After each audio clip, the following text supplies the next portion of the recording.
আসসালামু আলাইকুম বন্ধুরা, কেমন আছেন আপনারা? আশা করি সবাই ভালো আছেন। আলহামদুলিল্লাহ আমিও ভালো আছি। আবার একটি নতুন ভিডিও নিয়ে আপনাদের সঙ্গে চলে এসেছি মিজানুর রহমান আজারির ওয়াজ। আপনারা যারা যারা মিজানুর রহমান আজারির ওয়াজ শুনতে ভালোবাসেন তারা ফুল ভিডিওটি দেখতে থাকেন, আশা করি ভালো লাগবে। প্রাইভেট কারের পাশ থেকে দেখবেন যে স্যার 2টা টাকা দেন, কিছু খাই নাই, হায় রে ছিঁড়া কাপড়, মলিন চেহারা, ভাঙ্গা একটা থালা হাতে নিয়ে স্যার 5টা টাকা দেন। আল্লাহ আপনারে স্যার বানাইছে আর ওরে বানাইছে ভিখারি। আচ্ছা বলেন তো, জায়গাটা চেঞ্জ করতে আল্লাহর কত সময় লাগে? 1 সেকেন্ডও লাগে না। সো ও আম্মা সাইলা ফালা তানহার, ফরিয়াদিকে ধমক দিয়ে তাড়িয়ে দিও না, খবরদার। ওকে আল্লাহ ফরিয়াদি বানিয়ে পরীক্ষা করছে আর তোমাকে আল্লাহ সম্পদশালী বানিয়ে পরীক্ষা করছে। আসসালামু আলাইকুম ওয়া রাহমাতুল্লাহি ওয়া বারাকাতুহু। নাহমাদুহু ওয়া নুসাল্লি আলা রাসূলিহিল কারীম, আম্মা বা'দু, ফাআউযু বিল্লাহি মিনাশ শাইতানির রাজীম। বিসমিল্লাহির রাহমানির রাহিম। ওয়াদ-দুহা ওয়াল-লাইলি ইযা সাজা মা ওয়াদ্দা'আকা রাব্বুকা ওয়া মা ক্বালা ওয়ালাল আখিরাতু খায়রুল লাকা মিনাল উলা। সাদাকাল্লাহুল আযীম। রব্বি ইশরাহ লি সাদরি ওয়া ইয়াসসির লি আমরি ওয়াহলুল উকদাতাম মিন লিসানি ইয়াফকাহু কওলি। আল্লাহ রাব্বুল ইজ্জা ওয়াল জালালের দরবারে শুকরিয়া জ্ঞাপন করছি যে আল্লাহ তাআলা আমাদেরকে পবিত্র মাহে রমাদানে এসে পৌঁছার সুযোগ করে দিয়েছেন এবং আজকের ইফতার পূর্ববর্তী রমাদান অ্যান্ড কোরআন রিফ্লেকশন প্রোগ্রামে উপস্থিত হওয়ার সুযোগ করে দিয়েছেন। আমরা সবাই পড়ছি কালিমাতুশ শুকর, আলহামদুলিল্লাহ। আল্লাহর শুকরিয়া জ্ঞাপনের পাশাপাশি আমি আজকের প্রোগ্রামের অর্গানাইজার বাংলাদেশ মুসলিম কমিউনিটি মালয়েশিয়াকে ধন্যবাদ জানাতে চাই, এরকম চমৎকার একটি রমাদানুল মোবারকে কোরআনিক একটি প্রোগ্রামের আয়োজন করবার জন্য। আমরা দোয়া করছি আল্লাহ তাআলা যেন এই কমিউনিটিকে ইসলামের জন্য কবুল করে এবং আমাদের যে ভাইরা নিরলস পরিশ্রম করে এই প্রোগ্রামগুলো আয়োজন করছে, আল্লাহ তাআলা এই পরিশ্রম, এই ডেডিকেশন, এফোর্ট যেন তাদের নাজাতের ওসিলা বানায়। সম্মানিত শুধু আমরা সবাই জানি এই মাসটির এত বরকতের কারণ হচ্ছে এটি কোরআন নাজিলের মাস। শাহরু রমাদান আল্লাযী উনজিলা ফীহিল কুরআন হুদাল লিন্নাস ওয়া বাইয়িনাতিম মিনাল হুদা ওয়াল ফুরকান। রমাদান এমন মাস যে মাসে আল্লাহ তাআলা কোরআন নাজিল করেছে। তো বেসিক্যালি এই মাসের মূল মর্যাদা কোরআনের কারণে। সাইয়েদনা জিবরিল আলাইহিস সালাম কোরআন নিয়ে এসেছেন, উনি শ্রেষ্ঠ ফেরেশতা হয়েছেন। আল্লাহর হাবিব সাল্লাল্লাহু আলাইহি ওয়াসাল্লামের উপর কোরআন নাজিল হয়েছে, ফলে উনি শ্রেষ্ঠ নবী হয়েছেন। রমাদানে কোরআন নাজিল হয়েছে, ফলে রমাদান শ্রেষ্ঠ মাস হয়েছে। কদরের রাতে কোরআন নাজিল হয়েছে, ফলে কদর শ্রেষ্ঠ রাত হয়েছে। আমরাও যারা কোরআনের সাথে সুসম্পর্ক গড়ে তুলব, কোরআনের সাথে অ্যাটাচমেন্ট বাড়াবো, আমাদেরকেও শ্রেষ্ঠত্বের মর্যাদায় আল্লাহ তাআলা আসীন করবেন ইনশাআল্লাহ বিইذنিল্লাহ। তো আজকের প্রোগ্রামের আমার ফার্স্ট অ্যান্ড ফরমোস্ট রিমাইন্ডার হচ্ছে কোরআন নাজিলের মাসে আমরা যেন বেশি বেশি কোরআনের সাথে নিজেদের সম্পর্ককে নবায়ন করি এবং মজবুত করি। কার কীরকম কোরআনের সাথে সম্পর্ক আপনি নিজেই জানেন। প্রতিদিন কত পৃষ্ঠা কোরআন তেলাওয়াত করেন, কোরআনের অর্থ পড়েন, কোরআনের তাফসির পড়েন কিংবা শোনেন, আপনি নিজেই জানেন। সো নিজে নিজে যেন একটু নিজেকে যেন কাঠগড়ায় দাঁড় করাই এবং নিজেকে যেন জিজ্ঞেস করে যে আমার সাথে কোরআনের সম্পর্ক কতটুকু মজবুত। যদি ঘাটতি থাকে, গ্যাপ থাকে, এটা যেন আমরা মেক আপ করি, ফুলফিল করি এই বরকতময় মাসে। আপনারা খেয়াল করে থাকবেন যে শুরুতেই আমি সূরা ওয়াদ-দুহা ওয়াল-লাইলি ইযা সাজার কয়েকটি আয়াত তেলাওয়াত করেছি। তো আজকে আমরা এই সূরাটির সংক্ষিপ্ত তাফসির পেশ করব ইনশাআল্লাহ বিইذنিল্লাহ। যে মজলিসে কোরআনের তাফসির হয়, আল্লাহর কালামের ব্যাখ্যা উপস্থাপন করা হয়, প্রেজেন্টেশন করা হয়, এর চেয়ে শ্রেষ্ঠ মজলিস কি পৃথিবীতে আর হতে পারে? আমরা পৃথিবীর সবচাইতে শ্রেষ্ঠতম একটি মজলিসে এখন বসে আছি। প্রিয় ভাই এবং বোনেরা, আমরা সূরা দোহার তাফসির শুনবো। এই সূরাটা মুখস্থ আছে না অনেকের? কোরআনের যে সমস্ত সূরা আমাদের অনেকেরই মুখস্থ, তার মধ্যে এটা অন্যতম একটা সূরা। এবং দেখবেন যে ইমাম সাহেবরা প্রায় এই সূরা তেলাওয়াত করে। যে সমস্ত সূরা দিয়ে প্রায় নামাজ পড়া হয়, এর মধ্যে অন্যতম একটা সূরা হচ্ছে সূরাতুদ দোহা। মুআয ইবনে জাবাল রাদিয়াল্লাহু তাআলা আনহুকে আল্লাহ রাসূল সাল্লাল্লাহু আলাইহি ওয়াসাল্লাম একটা এলাকার ইমাম বানিয়ে পাঠিয়েছিলেন। ওই এলাকার মুসল্লিরা ছিলেন, লোকজন ছিলেন শ্রমজীবী, কাজ করে খেত। সারাদিন ওট দিয়ে পানি সেচ করে খেজুর গাছে পানি দিত, খেজুরের চাষাবাদ করত, সারাদিন কষ্ট করে নামাজে যে জয়েন করত। তো উনি মাগরিবের নামাজে সূরা ফাতিহার পরে সূরা বাকারা তেলাওয়াত শুরু করলেন। সূরা বাকারা কোরআনের সবচেয়ে ছোট সূরা না? 286টা আয়াত, মানে সবচেয়ে বড় সূরা। তো মাগরিবের সালাত উনি যখন এত লম্বা তেলাওয়াত ধরলেন, মুসল্লিরা আর ইমাম সাহেবের সাথে থাকতে পারতেছে না। কারণ ওনারা তো, ইমাম সাহেবের হয়তো মন ফুরফুরে, উনি পড়তেছেন মনের আনন্দে দরাজ গলায়, কিন্তু মুসল্লিদের তো অবস্থা খারাপ। সারাদিন ওনারা খেতে খামারে কাজ করে আসছে, নামাজ ছেড়ে দিয়ে অনেকে চলে গেছে, একা একা নামাজ পড়ে যে আল্লাহ রাসূল সাল্লাল্লাহু আলাইহি ওয়াসাল্লামের কাছে যে বিচার দিল যে ইয়া রাসূলুল্লাহ, দেখেন এমন একজন ইমাম আপনি অ্যাসাইন করেছেন আমাদের এলাকায়, মাগরিবের নামাজে উনি সূরা বাকারা পড়ে আর আমরা হচ্ছে শ্রমজীবী। রাসূল সাল্লাল্লাহু আলাইহি ওয়াসাল্লাম খুব রেগে গেলেন, মুআয ইবনে জাবালকে ডেকে বললেন, হে মুআয, আফাত্তানুন আন্ত, তুমি কি সমাজে ফিতনা ছড়াচ্ছ? তুমি জানো না এরা কারা? তোমার কি সূরা ওয়াদ-দুহা ওয়াল-লাইলি ইযা সাজা মুখস্থ নাই? তোমার কি ওয়াশ-শামসি ওয়া-দুহাহা এটা মুখস্থ নাই? তোমার কি সাব্বিহ ইসমা রাব্বিকাল আ'লা এই সূরাগুলো তোমার জানা নাই? উনি বললেন জানা আছে। তো এগুলো রেখে দিয়ে মাগরিবের নামাজে কেন সূরা বাকারা ধরলা? তোমার মুসল্লিরা তো শ্রমজীবী মুসল্লি। যখন ইমামের দায়িত্ব হচ্ছে পেছনে কারা আছে এটা খেয়াল করা। অনেক সময় ইমাম সাহেব আল্লাহু আকবার বলে যে নামাজ ধরছে, কি হচ্ছে পেছনে আর খোঁজখবর নাই। আল্লাহর হাবিব সাল্লাল্লাহু আলাইহি ওয়াসাল্লাম কিন্তু এমন ইমাম ছিলেন না, উনি অত্যন্ত বিবেকবোধ সম্পন্ন একজন ইমাম ছিলেন। একবার পেছনে এক বাচ্চার কান্না শুনে উনি নামাজ ছোট করে দিয়েছেন। সবাই বললেন, ইয়া রাসূলুল্লাহ, এত ছোট নামাজ তো কখনো পড়তে দেখি না। তখন রাসূল সাল্লাল্লাহু আলাইহি ওয়াসাল্লাম বললেন, একটা ছোট বাচ্চার কান্নার আওয়াজ আমার কানে এসেছে, আমার মনে হচ্ছে বাচ্চাটাকে সামলাতে নারীদের কাতারে একটা মায়ের খুব কষ্ট হচ্ছে, এজন্য নামাজটা আমি খাটো করে দিয়েছি। দেখেন কি চিন্তা চেতনা, পিছনে কি হচ্ছে সব রাসূল সাল্লাল্লাহু আলাইহি ওয়াসাল্লাম এটা খেয়াল করতেন। তো এই সূরার একটা ফজিলত আপনি জানলেন যে রাসূল সাল্লাল্লাহু আলাইহি ওয়াসাল্লাম সূরা ওয়াদ-দুহা ওয়াল-লাইলি ইযা সাজা এটা তেলাওয়াত করতে বলেছিলেন মুআয ইবনে জাবাল রাদিয়াল্লাহু তাআলা আনহুকে। এটা কোরআনের 93 নম্বর সূরা। কত নম্বর? এটা মাক্কি সূরা, আর নাজিলের ধারাবাহিকতা অনুযায়ী এটা 11তম সূরা। মানে এই সূরার আগে আরো 10টা সূরা নাজিল হয়েছিল, তার মানে মক্কার একেবারে শুরুর দিকে এই সূরাটা নাজিল হয়েছিল। আপনারা জানেন যে এবছর আমার একটা বই এসেছে এক নজরে কোরআন নামে, সেখানে আমি প্রত্যেকটা সূরার সার সংক্ষেপ নিয়ে সংক্ষেপে, খুব সংক্ষেপে, কখনো যদি সুযোগ হয় আপনারা দেখবেন যে প্রত্যেকটা সূরা 5 পৃষ্ঠার মধ্যে আমরা নিয়ে আসার চেষ্টা করেছি। সেখানে এগুলো পাবেন, সূরাটা কয় নাম্বার, নাজিলের ধারাবাহিকতা কখন, তারপর কোরআন শরীফের মধ্যে কখন, এটার ফজিলত কি, এটার সেন্ট্রাল থিম কি, মেজর থিম কি, কজ এন্ড ইফেক্ট কি, সব কেস স্টাডি থেকে শুরু করে রিফ্লেকশন সব আমরা সেখানে উল্লেখ করেছি। তো এই সূরাটা শুরুর দিকে, একেবারে শুরুর দিকে নাজিল হয়েছে, তার আগে মাত্র 10টি সূরা নাজিল হয়েছে। তো নাজিল হতে হতে 10টা সূরা যখন নাজিল হলো, এরপর অনেক দিন রাসূল সাল্লাল্লাহু আলাইহি ওয়াসাল্লামের কাছে কোনো সূরা নাজিল হয় না। কয়দিন নাজিল হয় না? কোনো বর্ণনায় 15 দিন, কোনো বর্ণনায় 1 মাস, কোনো বর্ণনায় 2 মাস, কোনো বর্ণনায় 6 মাস, টানা 6 মাসের গ্যাপ ওহী নাজিল হয় না। আল্লাহর হাবিব সাল্লাল্লাহু আলাইহি ওয়াসাল্লাম তিনি ওহী মিস করতে শুরু করলেন, যে ঘটনা কি, কোরআন নাজিল হচ্ছে না কেন, হঠাৎ এত গ্যাপ কেন? ওনার মাথায় কয়েকটা জিনিস ঘুরপাক খেলো। একটা ঘুরপাক খেলো যে আমার কোনো কাজে আল্লাহ আবার অসন্তুষ্ট হলো নাকি, অথবা আমি কোরআনের আয়াত এই বাণীগুলো পৌঁছে দেওয়ার ক্ষেত্রে আমার কোনো গাফলতি হয়ে গেল নাকি, সামহাও কি আল্লাহর সাথে আমার কানেকশন এটা কি লুজ হয়ে যাচ্ছে, আমি কি কোনোভাবে আল্লাহ থেকে দূরে সরে পড়তেছি। রাসূল সাল্লাল্লাহু আলাইহি ওয়াসাল্লাম টেনশনে পড়ে গেলেন, চিন্তায় পড়ে গেলেন, কি রে ওহী আসে না কেন, আসে না কেন, আসে না কেন। এটা ছিল একটা দিক। আরেকটা দিক হচ্ছে আল্লাহর হাবিব সাল্লাল্লাহু আলাইহি ওয়াসাল্লামের কাছে কোরআনের আয়াত যাই নাজিল হতো উনি যে লোকদের কাছে প্রচার করে দিতেন। এখন নাজিল হয়েছে এখনই যে প্রচার শুরু, রাতে নাজিল হয়েছে রাতেই প্রচার শুরু, দিনে নাজিল হয়েছে দিনেই প্রচার শুরু, যখন নাজিল তখন প্রচার। কারণ আল্লাহ তাআলা বলেছেন, ইয়া আইয়ুহার রাসূলু বাল্লিগ মা উনজিলা ইলাইক মির রাব্বিক, আপনার রবের পক্ষ থেকে যা নাজিল হয়েছে প্রচার করেন।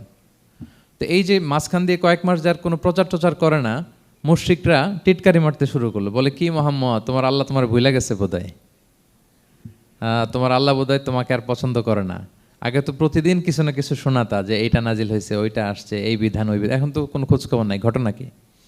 আল্লাহর হাবিব সাল্লাল্লাহু আলাইহি ওয়াসাল্লামের চাচি উম্মে জামিল, আবুল হাবির স্ত্রী, সে আরও খারাপ কথা বললো। সে বলল, ইন্না শাইতানাকা কদ তারাকাক, তোমার কাছে যে একটা শয়তান আসতো এখন বোধহয় আর আসে না মুহাম্মদ, নাউযুবিল্লাহি মিন যালিক। এটা দিয়ে জিবরিল আলাইহিস সালামকে বুঝিয়েছেন। জিবরিল এসে কি কি যেন বলে, কই এখন তো কিছু বলো না।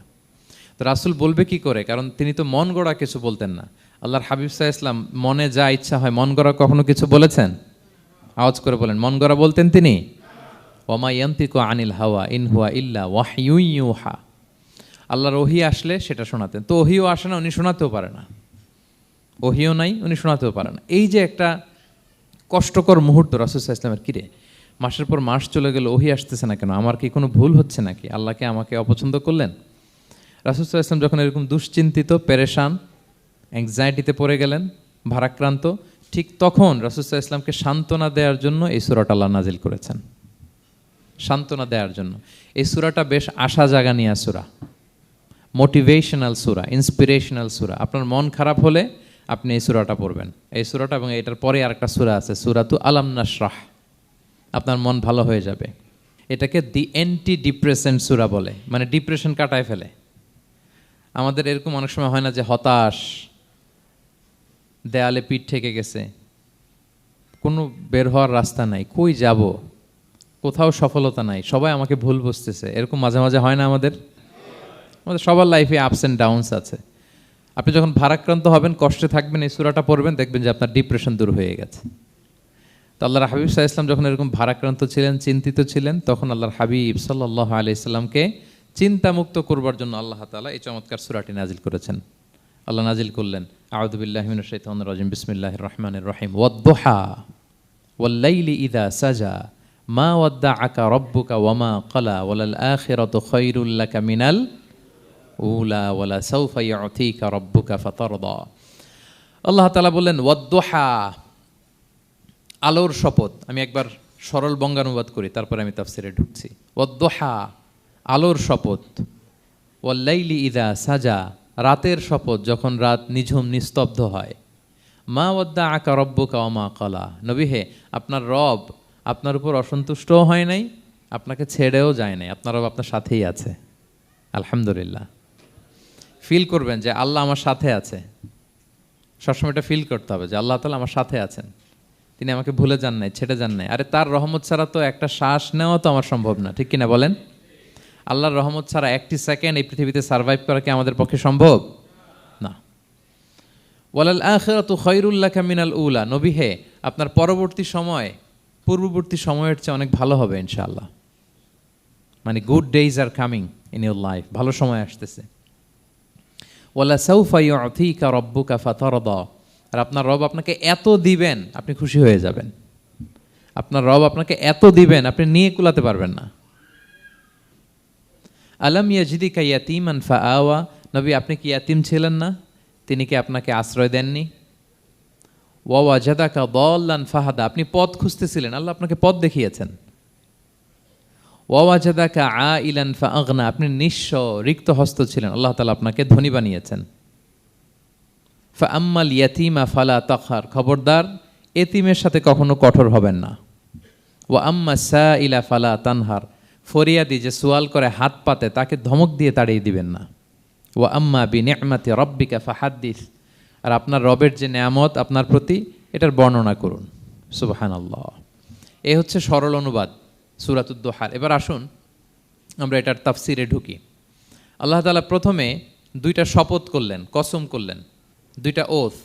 আমরা যদি সংক্ষেপে ভাগ করি তাহলে 11 আয়াত বিশিষ্ট এই সূরাতে প্রথম 2 আয়াতে দুইটা শপথ আছে, তারপরের 3টা আয়াতে রাসূল সাল্লাল্লাহু আলাইহি ওয়াসাল্লামকে 3টা কনফার্মেশন দেওয়া হয়েছে, সুসংবাদ দেওয়া হয়েছে। এরপরের 3টা আয়াতে আল্লাহর হাবিব সাল্লাল্লাহু আলাইহি ওয়াসাল্লামের অতীতে আল্লাহ কী নেয়ামত দিয়েছেন সেটার একটা রিমাইন্ডার দেওয়া হয়েছে। আর সবশেষে 3টা ওয়ার্ক প্ল্যান দেওয়া হয়েছে, কর্মসূচি, সেগমেন্ট। আপনি এক নজরে কোরআন এগুলো পাবেন, এরকম সেগমেন্ট আকারে আমরা ভাগ করেছি।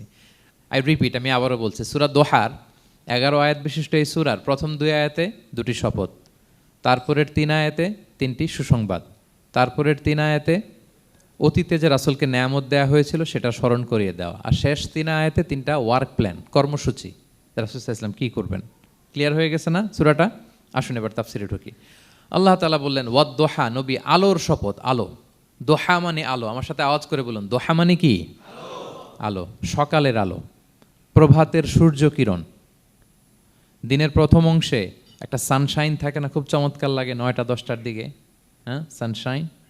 এই সকালের সানশাইনটাকে আরবিতে বলে দোহা। এই জন্য এই সময় আল্লাহর হাবিব সাল্লাল্লাহু আলাইহি ওয়াসাল্লাম নামাজ পড়তেন, এটাকে বলে সলাতুদ দোহা, মানে দোহার নামাজ। এটাকে বলে সলাতুদ দোহা, দোহার নামাজ। তো দেখেন রাসূল সাল্লাল্লাহু আলাইহি ওয়াসাল্লামের মন ভালো করবার জন্য প্রথমে আল্লাহর ওয়ার্ডিংটা দেখেন, আল্লাহ তাআলা কেমন চমৎকার শব্দ চয়েস করেন। প্রথমে আল্লাহ বললেন আলো। আলো বললেই তো মনটা ভালো হয়ে যায়, কি বলেন? এই আলো মানে আশার আলো, সম্ভাবনার আলো, প্রশান্তির আলো। ওয়াদ-দুহা, আলোর শপথ। মানে নবী আপনি হতাশ হবেন না, হাল ছাড়বেন না, ভরসা রাখুন, আপনি ঘর থেকে বের হন, দেখুন কি চমৎকার আলো, it's a beautiful day out there, যান, হোয়াট এ নাইস সানশাইন, কি চমৎকার উজ্জ্বল প্রভাতের সূর্য কিরণ, এত চমৎকার জল জলে সানশাইনিং এনভায়রনমেন্টে আপনার মন খারাপ হয় কি করে? ও দোহা, দোহার শপথ, মানে প্রভাতের সূর্য কিরণের শপথ। আবার বললেন ওয়াল্লাইলি ইদা সাজা, রাতের শপথ, যখন সে রাত নিঝুম হয়, গভীর হয়, নিস্তব্ধ হয়। দুইটা শপথ, আলোর শপথ আর রাতের অন্ধকারের শপথ। আলোর শপথ বলে বেসিকলি আল্লাহ তাআলা ওহির আগমনকে বুঝিয়েছেন, আর রাতের শপথ বলে আল্লাহ তাআলা বেসিকলি ওহির অনুপস্থিতিকে বুঝিয়েছেন। মানে রাত দিন দুইটাই যেমনি লাগে, আল্লাহ তাআলা বোঝাতে চাইলেন নবী আপনি টেনশন করবেন না, আমি উইথ ইউ, আমি আপনার সাথে আছি। ওহি আসা না আসা দুইটাই গুরুত্বপূর্ণ। রেগুলার যদি ওহি আসে, এটা রিসিভ করতে আপনার কষ্ট হয়ে যাবে। আল্লাহর পক্ষ থেকে আসমানি কিতাবের যে ওহি, এটা সাধারণ কোনো কথা না। ইন্না সানুলকি আলাইকা কওলান সাকিলা, এটা খুব ভারী, হেভি ওয়েট। এটা পাহাড়ে নাজিল করলে, লাউ আনজালনা হাযাল কুরআনা আলা জাবাল লারাআইতাহু খাশিআম মুতাসাদ্দিআম মিন খাশিয়াতিল্লাহ, এটা মাউন্ট এভারেস্টের উপর নাজিল করলে পাহাড় ভেঙে খান খান হয়ে যেত। শীতের রাতে কোরআন নাজিল হলে রাসূল সাল্লাল্লাহু আলাইহি ওয়াসাল্লাম ঘেমে একাকার হয়ে যেতেন, কপাল বেয়ে টপ টপ করে ঘাম পড়তে ওহি রিসিভ করতে যেয়ে। তিনি ওটের উপরে করে মরুভূমিতে চড়ছেন, ওহি নাজিল হলে ওটের বুক মাটিতে মিশে যেত। এক সাহাবার মাথায়, পায়ের মধ্যে মাথা রেখে রাসূল সাল্লাল্লাহু আলাইহি ওয়াসাল্লাম শুয়েছিলেন, তখন ওহি নাজিল হলো, সাহাবা বলছেন ওহির ভারে মনে হচ্ছে যে আমার পায়ের হাড্ডিটাই ফেটে যাবে। তার মানে এটা খুব ভারী বাণী, খুবই ভারী, এটা সাধারণ কোনো কালাম না। তো এই যে রাসূল সাল্লাল্লাহু আলাইহি ওয়াসাল্লামের কাছে যে ওহি নাজিল হচ্ছিল, এটা যদি রেগুলার নাজিল হয়, এটা রিসিভ করা রাসূল সাল্লাল্লাহু আলাইহি ওয়াসাল্লামের জন্য সহজ হবে না, কঠিন হয়ে যাবে। রেগুলার ওহি নাজিল হলে এটার যে পাওয়ার, প্রেশার, রাসূল সাল্লাল্লাহু আলাইহি ওয়াসাল্লামের স্নায়ু এটা বরদাস্ত করতে পারবে না। তো আল্লাহ বোঝাতে চাইলেন নবী, আমি কাফির রাজা বলে আপনাকে আমি ভুলে গেছি, কখনো না, নেভার এভার। বরং আপনার যাতে একটু রেস্ট হয়, আরাম হয়, আপনাকে একটু কমফোর্ট দেওয়ার জন্য আমি সাময়িকভাবে ইচ্ছে করে ওহিটা বন্ধ রেখেছি। সুবহানাল্লাহ পড়বেন না? আপনার যাতে একটু কমফোর্ট হয়, আপনার যেন একটু আরাম হয়, ওহি রিসিভ করে করে যেন আপনি অভ্যস্ত হতে পারেন, এজন্য আমি ইচ্ছা করে আপনাকে একটু আরাম দেওয়ার জন্য ওহি বন্ধ রেখেছি। সারাদিন যদি, মানে দিনের 24 ঘন্টায় যদি সূর্য থাকে, ভাল লাগবে? আচ্ছা বলেন, 6 মাস টানা সূর্য ভাল লাগবে আপনার? রোদের গরমে আমরা অস্থির হয়ে যাব। তো 12 ঘন্টা সূর্যের আলোর পরে যেমনি রাতের দরকার আছে, আল্লাহ বোঝাতে চাইলেন ওহি নাজিল হওয়ার পাশাপাশি মাঝে মাঝে ওহি ব্রেক দেওয়ার দরকার আছে, ওহি বন্ধ থাকার দরকার আছে। ফলে আপনি হ্যাবিচুয়েটেড হবেন, ওহি রিসিভ করা না করা এটা আপনার জন্য ইজি হয়ে যাবে। যখন আপনি, আপনার জন্য ওকে হয়ে যাবে, তখন আমি লাগাতার ওহি নাজিল করব। তাহলে ওরা যে বলে আমি আপনাকে ভুলে গিয়েছি, না, আমি আপনাকে ভুলি নাই, বরং আপনার আরামের জন্য খানিকটা সময় আপনাকে বিশ্রামের সুযোগ করে দেওয়ার জন্য আমি আল্লাহ ওহি বন্ধ রেখেছি। সুবহানাল্লাহ। তার মানে আল্লাহ তাআলা নবীকে ভুলেন নাই বা নবী সাল্লাল্লাহু আলাইহি ওয়াসাল্লামের উপর অসন্তুষ্ট হন নাই, ইচ্ছে করে আল্লাহ তাআলা কিছুদিন ওহি বন্ধ রেখেছেন। প্রতিদিন সূর্য থাকলে যেমনি ভাল লাগে না, মানে 24 ঘন্টা, এজন্য 12 ঘন্টা সূর্য দিয়ে আল্লাহ 12 ঘন্টা রাত দিয়েছেন, আমাদের আরামের, বিশ্রামের, ঘুমের আয়োজন করেছেন। ঠিক তেমনি রেগুলার ওহি রিসিভ করলে রাসূল সাল্লাল্লাহু আলাইহি ওয়াসাল্লামের জন্য কষ্ট হয়ে যাবে, এজন্য ইচ্ছে করে আল্লাহ গ্যাপ দিয়েছেন। আল্লাহর হাবিব সাল্লাল্লাহু আলাইহি ওয়াসাল্লামের উপর আল্লাহ অসন্তুষ্ট হননি। এটাই আল্লাহ তাআলা বললেন যে ওয়াদ-দুহা ওয়াল-লাইলি ইযা সাজা, প্রভাতের সূর্য কিরণের শপথ, রাতের নিঝুম নিস্তব্ধ পরিবেশের শপথ। মা ওয়াদ্দাআকা রাব্বুকা ওয়া মা ক্বালা, আপনার রব আপনারে ভুলেও যায় নাই, আপনারে ছেড়েও যায় নাই, আপনার উপর নাখোশও হয় নাই। সুবহানাল্লাহ। আপনার রব আপনার সাথেই আছে, এটা সবসময় ফিল করবেন যে আমার রব আমার সাথে আছে। এটা ফিল করলে আপনার মধ্যে যে সাহস আসবে, আপনি কল্পনাই করতে পারবেন না যে এত এনার্জি আপনার ভিতরে আসলো কি করে। আপনারা খেয়াল করেছেন, বছর খানিক আগে ভারতবর্ষের আমাদের এক বোনের সামনে কিছু সন্ত্রাসী, ওরা জয় শ্রীরাম জয় শ্রীরাম বলতেছিল, মনে আছে? কিন্তু আমার ওই বোন মুস্কান কি বলছিল বলেন তো? তার এক আল্লাহু আকবারে from north to south, from east to west, the entire globe প্রকম্পিত হয়েছে। আমরা সবাই পড়েছি আল্লাহু আকবার, সবাই আমরা কি পড়েছি? আল্লাহু আকবার। কারণ সে ফিল করেছে যে আল্লাহ আমার সাথে আছে। মনকে তুমি বুঝিয়ে বলো আল্লাহ আছেন আমার সাথে, এটা ফিল করতে হবে। আল্লাহর হাবিব সাল্লাল্লাহু আলাইহি ওয়াসাল্লামকে আল্লাহ তাআলা এইটাই অ্যাসিউরেন্স দিলেন, কনফার্মেশন দিলেন যে মা ওয়াদ্দাআকা রাব্বুকা ওয়া মা ক্বালা, আপনার রব আপনাকে ভুলে যায় নাই, আপনার রব আপনার প্রতি অসন্তুষ্ট হয় নাই। আমি ইচ্ছা করে ওহিটা বন্ধ রেখেছি যাতে আপনার আরাম হয়। সুবহানাল্লাহ। আল্লাহর হাবিব সাল্লাল্লাহু আলাইহি ওয়াসাল্লামের প্রতি আল্লাহ তাআলা কতটা টেক কেয়ার করতেন দেখেন। রেগুলার ওহি নাজিল হলে রাসূল সাল্লাল্লাহু আলাইহি ওয়াসাল্লামের কষ্ট হয়ে যাবে, এজন্য তিনি কিছুদিন ওহি বন্ধ রেখে রাসূল সাল্লাল্লাহু আলাইহি ওয়াসাল্লামকে বিশ্রামের ব্যবস্থা করে দিয়েছেন। তাহলে প্রথম 3টা আয়াত ক্লিয়ার না সবার কাছে? আচ্ছা, প্রথম 2টো আয়াতে 2টা শপথ গেল, এরপরে 3টা সুসংবাদ। সুসংবাদের প্রথমটা হলো আমি ভুলিও নাই ছাড়িও নাই, আপনার সাথে আছে।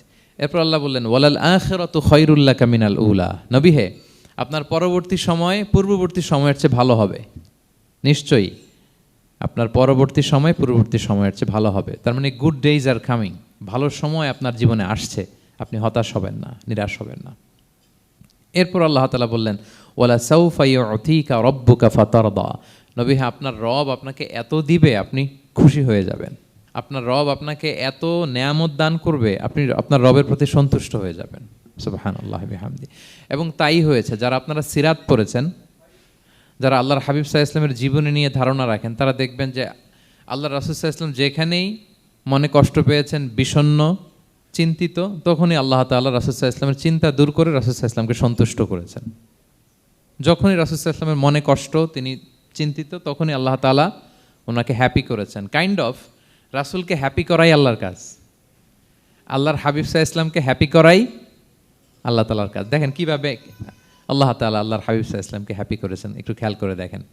মক্কাতে যখন খুব জটিল অবস্থা,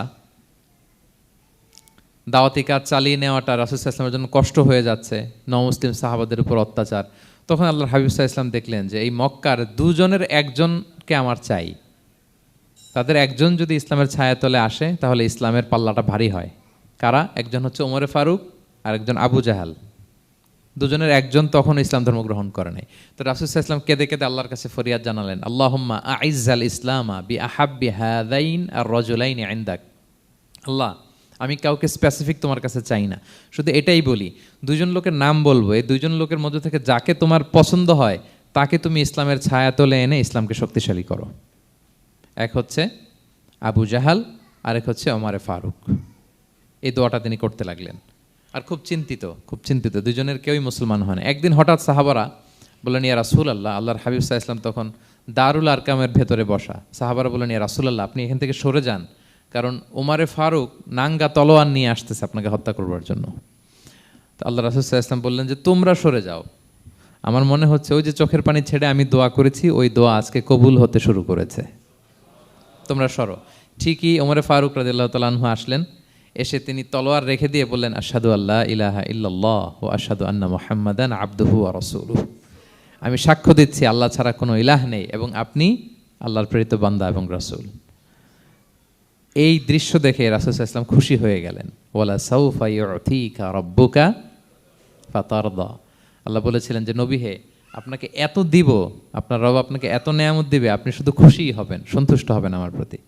এদের রাসূল সাল্লাল্লাহু আলাইহি ওয়াসাল্লামের দোয়া কবুল করে আল্লাহ তাআলা ওমরে ফারুককে ইসলামের ছায়াতলে এনে ইসলামকে শক্তিশালী করলেন। ফাতারদা, রাসূল সাল্লাল্লাহু আলাইহি ওয়াসাল্লাম খুশি হয়ে গেলেন। এভাবে প্রতিটা ক্ষেত্রে মক্কাতে যখন খুব কঠিন অবস্থা, রাসূল সাল্লাল্লাহু আলাইহি ওয়াসাল্লাম তায়েফে চলে গেলেন দাওয়াত দেওয়ার জন্য। নেইবারিং সিটি, আপনারা যে হজ উমরা করেছেন জানেন, মক্কার পাশের সিটি তায়েফ। দাওয়াত দিলেন, দাওয়াত প্রত্যাখ্যান করলো তারা।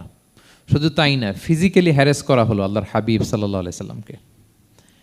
রাসূল সাল্লাল্লাহু আলাইহি ওয়াসাল্লামের জামা ধরে গা ধরে টানা হেচড়া করা হলো, পাথর মারা হলো, তিনি রক্তাক্ত হলেন।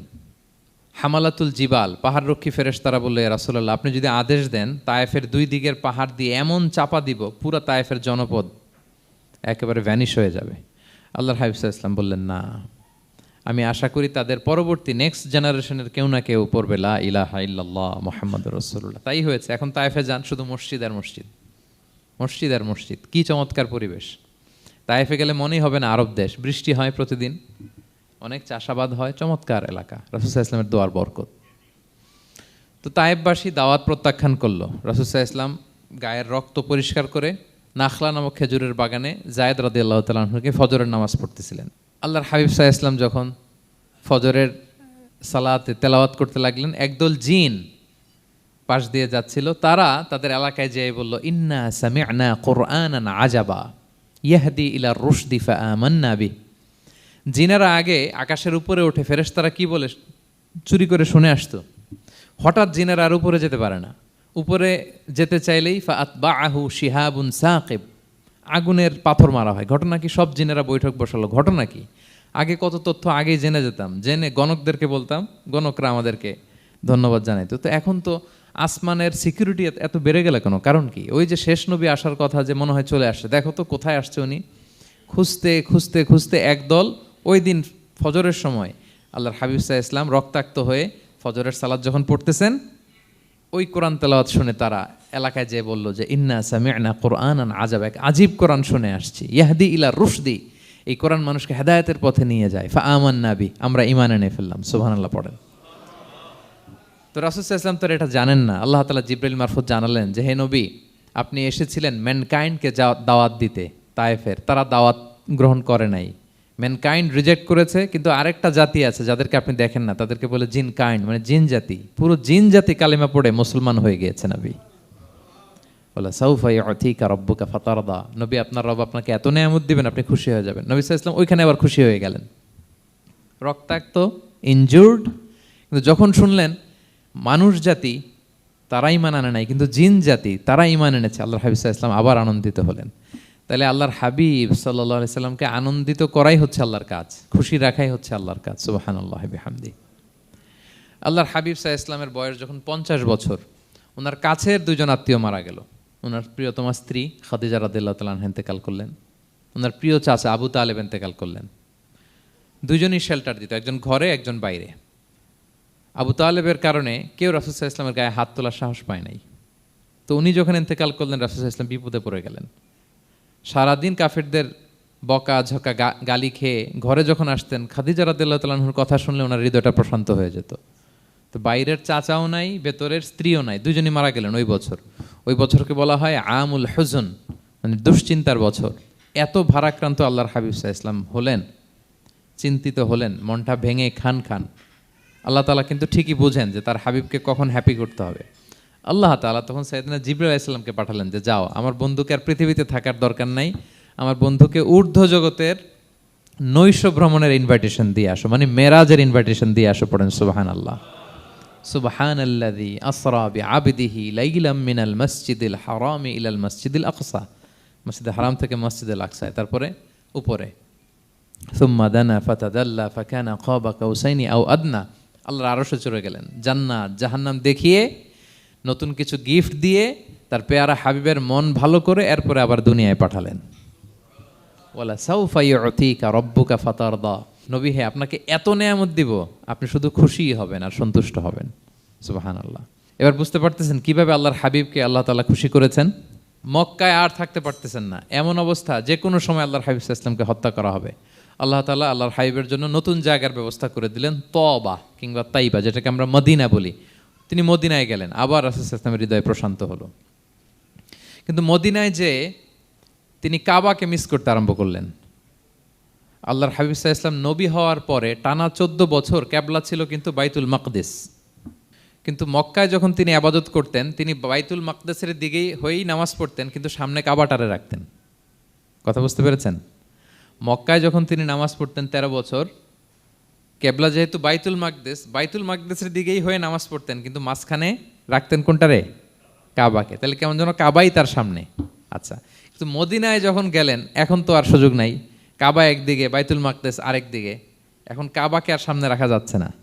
মিস করতে লাগলেন কাবাকে। আর প্রত্যেক নামাজের পরে আকাশের দিকে তাকায় থাকেন, ইস আল্লাহ যদি আয়াত নাজিল করে আমার জন্মস্থান যে মক্কা, আমার পূর্বপুরুষ ইব্রাহিম আলাইহিস সালামের যে ওই কাবার দিকে যদি কিবলাটা ঘুরাই দিত কতই না ভালো হতো। আল্লাহ বলেন যে আপনি যে কদ নারা তাকাল্লুবা ওয়াজহিকা ফিস সামা, নবী আপনি যে আকাশের উপর চেহারা উঠিয়ে মনে মনে কি চান আমি তো বুঝি। আল্লাহর হাবিব সাল্লাল্লাহু আলাইহি ওয়াসাল্লামকে খুশি করার জন্য আল্লাহ আয়াত নাজিল করলেন, ফাওয়াল্লি ওয়াজহাকা শাতরাল মাসজিদিল হারাম।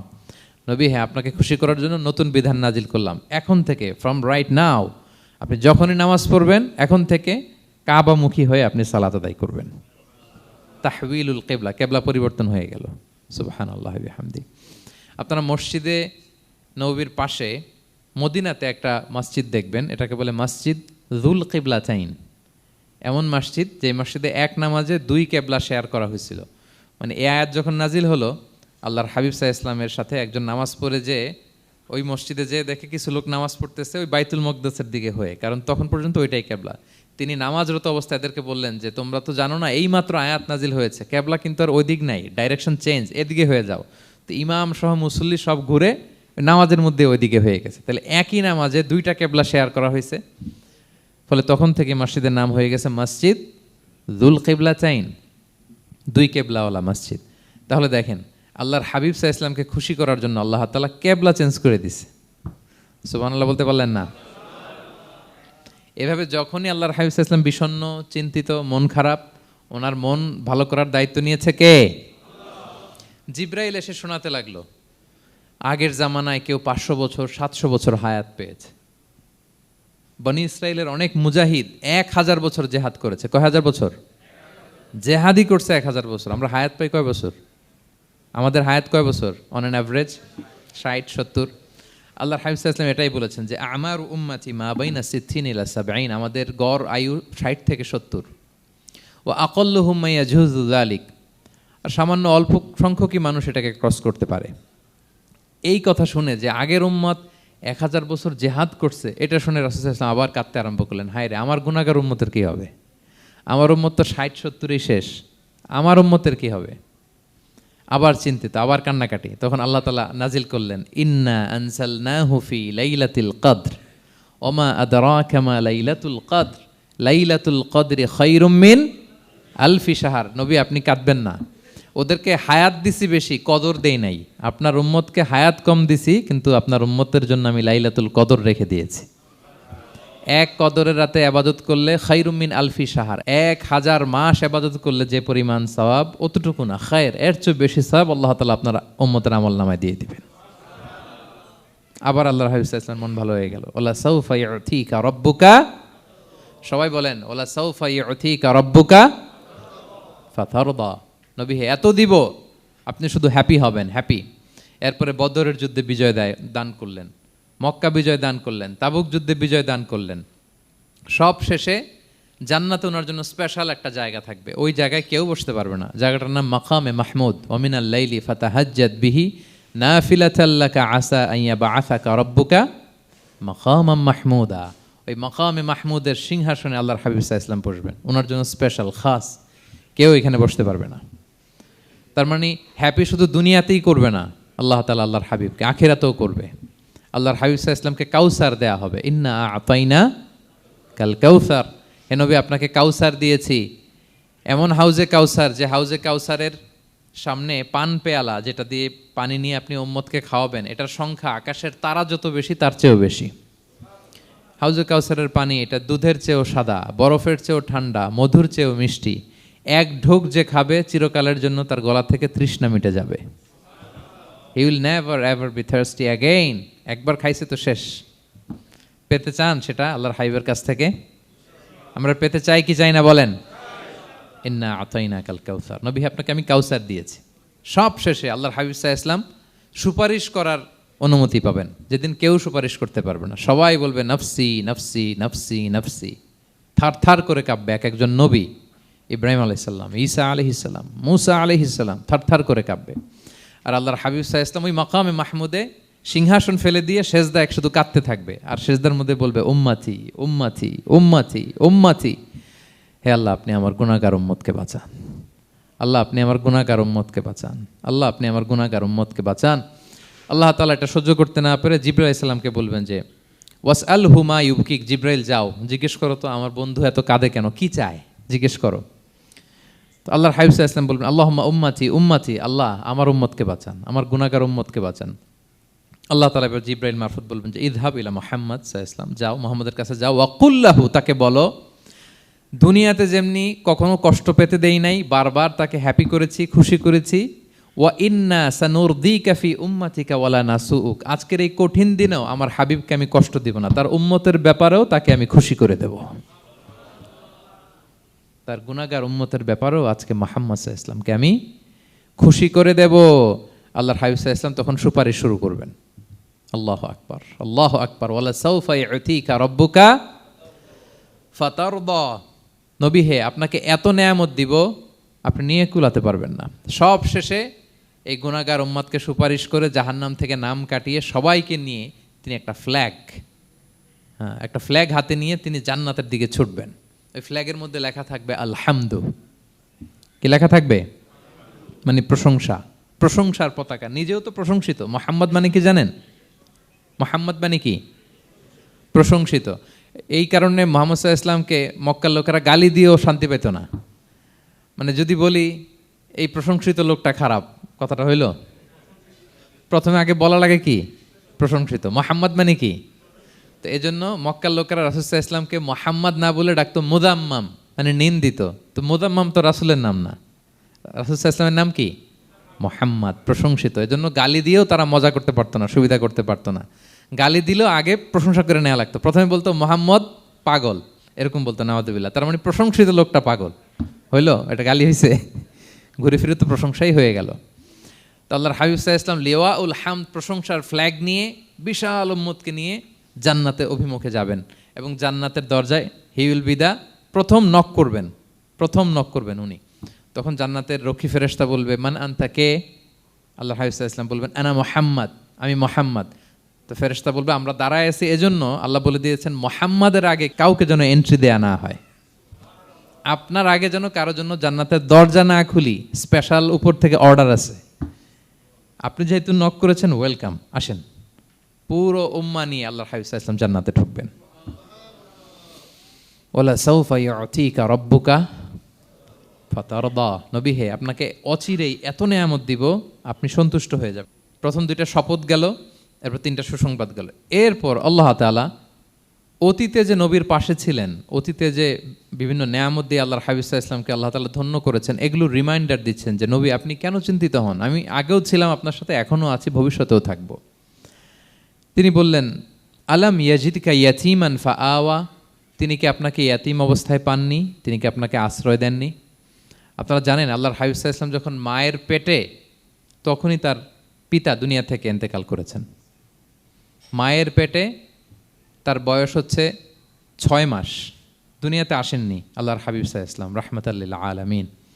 মায়ের পেটে থাকা অবস্থায় বাবা হারিয়েছেন, দুনিয়াতে আসলেন 6 বছর বয়সে তিনি মাকে হারিয়েছেন। কয় বছর বয়সে? 6 বছর। তারপর মায়ের ইন্তেকালের পরে দাদার কাছে, আব্দুল মুত্তালিবের কাছে লালিত পালিত হতে লাগলেন। 8 বছর বয়সে দাদাও ইন্তেকাল করলেন। বাবা চলে গেলেন জন্মের আগে, মা চলে গেলেন 6 বছর মানে শিশু থাকতে। 8 বছর বয়সে তো শিশু, দাদাও চলে গেলেন। 8 বছর বয়স থেকে আল্লাহর হাবিব সাল্লাল্লাহু আলাইহি ওয়াসাল্লাম চাচার কাছে এতিম অবস্থায় লালিত পালিত হতে লাগলেন। এবং আবু তালেব এত ভালোবাসতো, ইমান আনে নাই, শেষ পর্যন্ত ইমান আনেনি, শিরকের উপরে ইন্তেকাল করেছে, কিন্তু আল্লাহর হাবিব সাল্লাল্লাহু আলাইহি ওয়াসাল্লামকে এত ভালোবেসেছেন। বাবার যে কি মানে পিতৃ স্নেহের যে কি মায়া, এটা বুঝতে দেন নাই কখনো, এটার অভাব কখনো তিনি টের পান নাই। ওনার যে বাবা নাই, আবু তালেবের কারণে এতটা ভালোবেসেছেন, এতটা ভালোবেসেছেন। তার মানে কখনোই রাসূল সাল্লাল্লাহু আলাইহি ওয়াসাল্লামকে লালন পালন, রক্ষণাবেক্ষণ, টেক কেয়ারের কোনো গ্যাপ আল্লাহ তাআলা রাখেননি। হালিমাতু সাদিয়ার কাছে, পরে মায়ের কাছে, উম্মে আইমানের কাছে, দাদা আব্দুল মুত্তালিবের কাছে, পরে চাচার কাছে, একটার পর একটা স্লট বাই স্লট রেডি।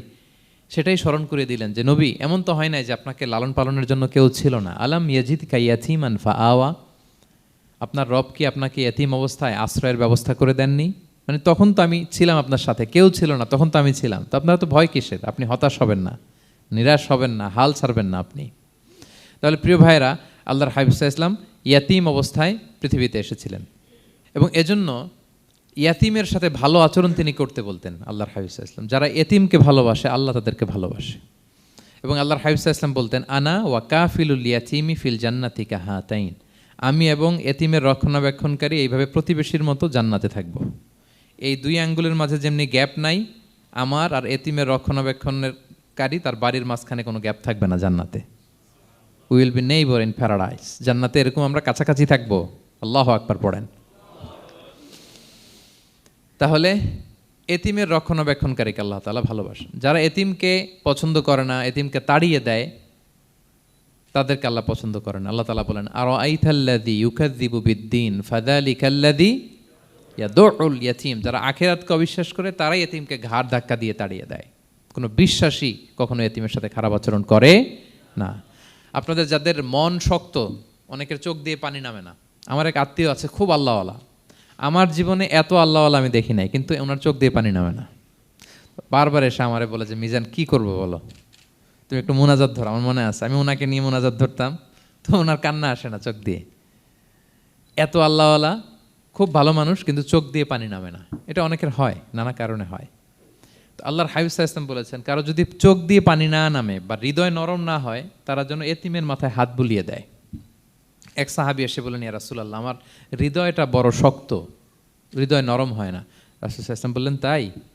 আচ্ছা, আতুহিব্বু আন ইয়ালিনা কলবুক, তুমি কি চাও তোমার হৃদয় নরম হোক, ওয়া তুদরাকা হাজাতুক, এবং তোমার আশা পূরণ হোক?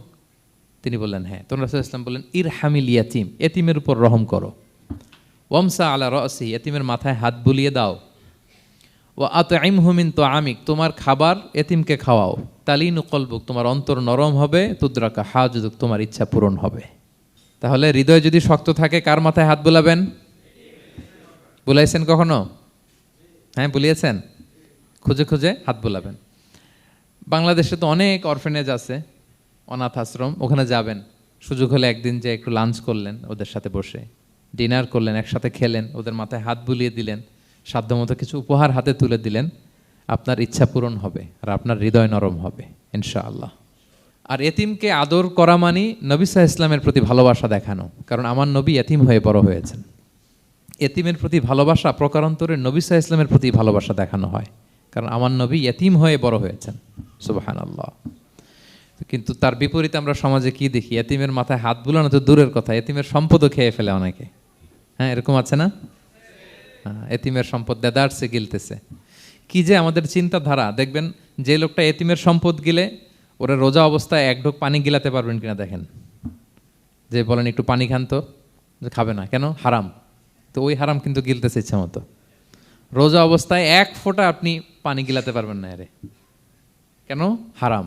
কিন্তু ওইদিকে ভাতিজার সম্পদ গিলতেছে দেদারসে। আল্লাহ বলেন, এটা ভাতিজার সম্পদ না, এটা তুমি জাহান্নামের আগুন পেটে ঢুকাচ্ছ।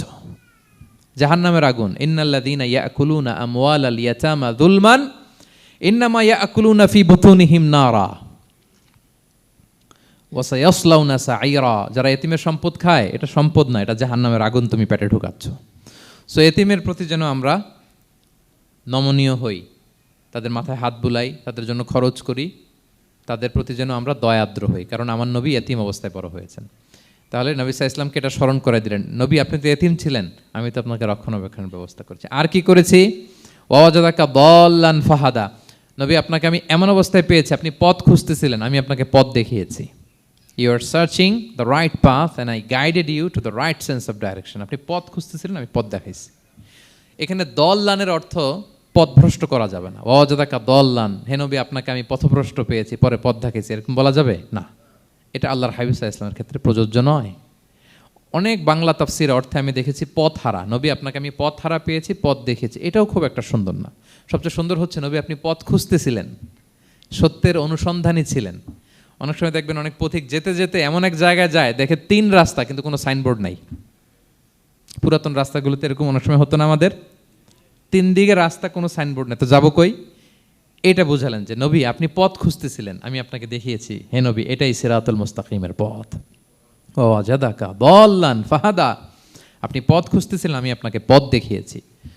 তো ছোটবেলায় সাথে ছিলাম, পথ খুঁজতেছিলেন, পথ দেখালাম, আমি আপনার ভুললাম কোথায়? কাফিরদের কথায় মন খারাপ করেন কেন যে তারা বলে আমি আপনাকে ভুলেছি, ছেড়েছি? নো, নেভার এভার, আমি আপনার সাথেই আছি।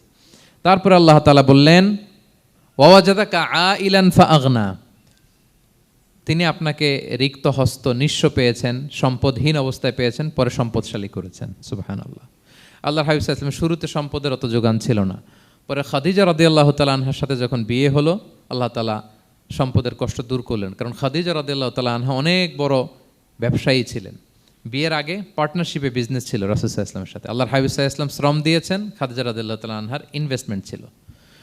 তো ওই শ্রমে খাদিজা রাদিয়াল্লাহু তাআলা আনহার এক বান্ধবী, তিনি এমন প্রশংসা করলেন এসে আল্লাহর হাবিব সাল্লাল্লাহু আলাইহি ওয়াসাল্লামের ব্যাপারে যে এমন লোক আমি দেখি নাই, ওনার কথা বার্তা, চলন, কথন, ডিলিং সব আলাদা। পুরো কাফেলার মধ্যে উনি একরকম, পুরো কাফেলা আরেক রকম। এই কথা শুনে তো খাদিজা রাদিয়াল্লাহু তাআলা আনহা আকৃষ্ট হলেন যে এরকম একজন সৎ লোকই তো আমার চাই। প্রস্তাব দেয়া হলো, চাচাদের কাছে বিয়ে হয়ে গেল। এবং বিয়ের পরে খাদিজা রাদিয়াল্লাহু তাআলা আনহা নারীদের মধ্যে সর্বপ্রথম শাহাদা বাক্য পড়ে মুসলমান হয়েছিলেন। নিজের সব সম্পদ আল্লাহর হাবিব সাল্লাল্লাহু আলাইহি ওয়াসাল্লামের পায়ের সামনে এনে দিয়ে দিলেন, ইয়া রাসূলুল্লাহ, আমার সম্পদ মানে আপনার সম্পদ, ইসলামের জন্য যত মনে চায় আপনি খরচ করেন। অযথাকা আইলান ফাগনা, আপনাকে আল্লাহ নিঃস্ব পেয়েছেন, সম্পদের ব্যবস্থা করে দিলেন। পরবর্তীতে মদিনায় যে খায়বার যুদ্ধের পরে অনেক সম্পদের ব্যবস্থা আল্লাহ তাআলা করে দিয়েছিলেন। তাহলে ছোটবেলায় ইয়াতিম ছিলেন, আল্লাহ টেক কেয়ার করলেন। পথ খুঁজতেছিলেন, আল্লাহ পথ দেখায় দিলেন। আর্থিক সমস্যা ছিল, এটাও আল্লাহ দূর করে দিলেন। এবার আল্লাহ তাআলা বিষ্ণু ঈসা ইসলামকে 3টা ওয়ার্ক প্ল্যান দিবেন, কর্মসূচি। 1 নম্বর কর্মসূচি হচ্ছে আম্মাল ইয়াতীমা ফালা তাকহার, নবী খবরদার এতিমের সাথে কখনো কঠোর আচরণ করবেন না। 1 নম্বর কর্মসূচি, কারণ আপনিই তো এতিম ছিলেন। এতিমের দুঃখ আপনি না বুঝলে বুঝবে কে? এতিমের সাথে কখনো কঠোর হবেন না। আল্লাহর হাবিব সাল্লাল্লাহু আলাইহি ওয়াসাল্লাম কখনো এতিমের সাথে কঠোর হন নাই। এতিম তো দূর কি বাত, কারোর সাথে তিনি কঠোর হন নাই। ওনার কাছে চাইলে উনি না বলতে পারতেন না। নো, নাই, দিব না, এটা বলতে জানতেন না। নো ওনার ডিকশনারিতে ছিল না, চাইলেই দিতেন। একবার আল্লাহর হাবিব সাল্লাল্লাহু আলাইহি ওয়াসাল্লামের কাছে একটা জামা, কয়টা? আপনার জামা কয়টা? আমার জামা কয়টা? জুব্বা তখন কয়টা ছিল? মাত্র একটা। এক ফরিয়াদি এসে বলে, ইয়া রাসূলুল্লাহ আতিনি কামিসান, আমার একটা জামা দেন, আমার জামা নাই। নবী সাল্লাল্লাহু আলাইহি ওয়াসাল্লামের জামা কয়টা তখন? ওনার কাছে চাইলে উনি না বলতে পারতেন, খুলে দিয়ে দিয়েছেন, নাও। এখন ওনার জামা আছে কয়টা? তো জামাও নাই, বেরও হতে পারে না। কি এক মুসিবত! আল্লাহ তাআলা আয়াত নাজিল করলেন, ওয়াল্লাযীনা ইযা আনফাকু লাম ইউসরিফু ওয়া লাম ইয়াকতুরু ওয়া কানা বাইনা যালিকা কাওয়ামা। নবী হে, যারা বিশ্বাসী তারা দানের সময় ভারসাম্য করবে। মানে অনেকগুলো থাকলে আপনার একটা দিতেন, ছিলই যখন একটা, ওইটার হকদার তো ফরিয়াদির চেয়ে আপনি বেশি। এখন যে দিয়ে দিলেন, আপনি পড়বেন কি? অনেকগুলো থাকলে না হয় আপনি দিতেন, ছিলই একটা, এটার সবচেয়ে যোগ্য, অধিকতম যোগ্য এবং হকদার তো আপনি। সুবহানাল্লাহ, সুবহান। কি নবী ছিল, কি নবী ছিল! না বলতে পারতেন না, মানুষকে ফিরিয়ে দিতে জানতেন না। আল্লাহ বললেন, নবী হে, আপনার প্রথম কর্মসূচি ফাআম্মাল ইয়াতীমা ফালা তাকহার, খবরদার এতিমকে কখনো, এতিমের প্রতি কঠোর হবেন না। 1 নম্বর কর্মসূচি। এটা শুধু নবীর জন্য কর্মসূচি নাকি আমাদের জন্য না? হ্যাঁ, সবার জন্য। এতিমদের সাথে যেন আমরা রূঢ় ভাষী না হই, তাদের সাথে যেন রূঢ় আচরণ না করি। 2 নম্বর, ও আম্মা সাইলা ফালা তানহার, ফরিয়াদিকে ধমক দিবেন না, হাত পাতলে ধমক দিবেন না। আমরা অনেক সময় ধমক দেই, আপনারা দেন কখনো? না, আমরা দিতে পারবো না, ধমক দিতে নিষেধ করেছেন আল্লাহ তাআলা। আম্মা সাইলা ফালা তানহার, যদি না থাকে বুঝিয়ে বলেন যে এখন পারতেছি না, কিন্তু ধমক দিবেন না কখনো। কারণ আপনি এখন বড় সাহেব হয়ে গেছেন, প্রাইভেট কারের পাশ থেকে দেখবেন যে স্যার 2টা টাকা দেন, কিছু খাই নাই, হায় রে, ছিঁড়া কাপড়, মলিন চেহারা, ভাঙ্গা একটা থালা হাতে নিয়ে, স্যার 5টা টাকা দেন। আল্লাহ আপনারা স্যার বানাইছে আর ওরে বানাইছে ভিখারি। আচ্ছা বলেন তো, জায়গাটা চেঞ্জ করতে আল্লাহর কত সময় লাগে? ওরে ভিতরে বসায় স্যার বানাবে আর আপনারে ভাঙ্গা একটা থালা দিয়ে এরকম ওই যে টোল টোল যেখানে নেয় ওখানে দাঁড় করাবে। বলেন আল্লাহর কয় সেকেন্ড লাগবে? লাগবে? লাগবে? 1 সেকেন্ডও লাগে না। সো ও আম্মা সাইলা ফালা তানহার, ফরিয়াদিকে ধমক দিয়ে তাড়িয়ে দিও না, খবরদার। ওকে আল্লাহ ফরিয়াদি বানিয়ে পরীক্ষা করছে, আর তোমাকে আল্লাহ সম্পদশালী বানিয়ে পরীক্ষা করছে। তাহলে 1 নম্বর কর্মসূচি ছিল এতিমের সাথে রূঢ়ভাষী হবেন না। 2 নম্বর হচ্ছে ফরিয়াদিকে ধমক দিবেন না। 3 নম্বর, ওয়া আম্মা বিনিআমাতি রাব্বিকা ফাহাদ্দিস, আল্লাহ তাআলা আপনাকে যে নেয়ামত দিয়েছে এই নেয়ামতের আপনি কি করেন? বর্ণনা করেন। ওয়া আম্মা বিনিআমাতি রাব্বিকা ফাহাদ্দিস, আল্লাহ নেয়ামতের বর্ণনা করেন, শুকরিয়া করেন। কারণ আল্লাহ তাআলা আমাদের অনেককে ইয়াতিম বানায় নাই, আমাদেরকে ফরিয়াদি বানায় নাই। আমরা অনেকেই আছি, আমরা এখনো ইয়াতিম না, আমার আব্বা আম্মা এখনো বেঁচে আছেন, আমাদের অনেকের আব্বা আম্মা বেঁচে আছেন। ইয়াতিম মূলত ছোট অবস্থায় যদি বাবা মারা যায় তাকে আরবিতে ইয়াতিম বলে। মান মাতা আবুহু ওয়া হুয়া সগীর, কেউ ছোট, তার বাবা মারা গেছে, তাকে শরীয়তের পরিভাষায় কি বলে? ইয়াতিম। তা আমরা অনেকেই তো ইয়াতিম না, আমরা অনেকেই তো অন্যের কাছে হাত পাতা লাগে না, তো আমরা ভালো আছি না? আমাদের দেখবেন যে প্রায় হিসাবটা হচ্ছে আমার কি নাই, আমাদের হিসাবটা কি? কি নাই, কি যে আছে এটার হিসাব করে কুলানোও যাবে না, ঠিক কিনা বলেন? হ্যাঁ, ঠিক যেই মুহূর্তে এখানে বসে আমরা এই চমৎকার ইফতারি নিয়ে বসে আছি, ঠিক একই মুহূর্তে দেখবেন যে হসপিটালের আইসিইউতে শুয়ে শুয়ে কাতরাচ্ছে অনেকে। হ্যাঁ, ঠিক এই মুহূর্তে কিডনি ডায়ালিসিস চলতেছে, দেখছেন? কিডনি পেশেন্ট এদিকে ছিদ্র করে ব্লাড সব বের হয়ে রিফাইনিং হয়ে আরেক দিক দিয়ে ঢুকে, ওর চিৎকার শুনলে, বার্ন ইউনিটে গেছেন কখনো? আগুনে পোড়া রুগী, আপনার তো অনেক কিছু নাই, আমার এটা নাই, ওইটা নাই, আল্লাহ এটা দিল না, এটা নিয়ে আসেন। আপনি বার্নিতে একদিন যায়েন, তাহলে বুঝবেন যে আল্লাহ আপনার কত শান্তিতে রেখেছে।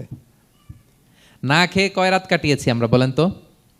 কত লোক বাড়ি ভাড়া পরিশোধ করতে পারে না, ঋণের বোঝায় জর্জরিত, দুরারোগ্য ব্যাধিতে আক্রান্ত, ক্যান্সারের লাস্ট স্টেজে। তাদের সাথে একটু দেখা করেন, ফোর্থ স্টেজে চলে আসছে ক্যান্সার পেশেন্ট। তার চেহারা, তার খাবার, তার চলাফেরা, কিভাবে তার প্রতিটা সেকেন্ড কাটে, একটু দেখে আসবেন, তাইলে বুঝবেন যে কত আল্লাহর দেয়া নেয়ামতের সাগরে হাবুডুবু খাই আমরা। এই জন্য আল্লাহ বলেছেন 3 নম্বর কর্মসূচি হচ্ছে ওয়া আম্মা বিনি'মাতি রাব্বিকা ফাহাদ্দিস, আল্লাহ নেয়ামতের শুকরগুজার হও। আল্লাহ যে নেয়ামত দিয়েছে এই নেয়ামত তুমি বর্ণনা করো। অনেকে আছে আল্লাহ নেয়ামত দিলে ওটা প্রকাশ করতে চায় না, এটা আল্লাহ পছন্দ করে না। মানে আপনি যদি অনেক সম্পদশালী হন, আপনি সুন্দর পরিচ্ছন্ন জামা পরবেন, মানুষকে দান করবেন, আপনার বাড়ি ঘর সুন্দর হবে, এটা নিষেধ নয়, এটা ভালো।